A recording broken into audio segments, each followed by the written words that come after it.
Pakita ko lang yung mga ginagawa ng mga mayayaman. Hindi po ako kasali doon. Except po ako, hindi po ako mayaman guys ha.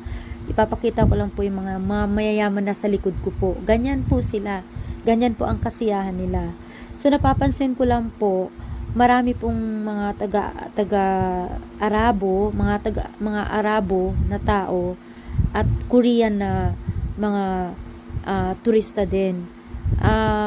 Konti lang yung foreigner, AFAM, siguro marami kaya lang sa ibang araw. So natapat kami na maraming Arabo po. Yung iba dyan, ayaw po talaga nila mag-swimming. Gusto lang nilang maranasan na makapunta dyan sa Yuna Beach na yan ng Thailand. So, kahit sino naman pangarap na makapunta dyan. Ang ganda nga talaga eh. Mabilis ang biyahe at saka, ano pa masasabi ko?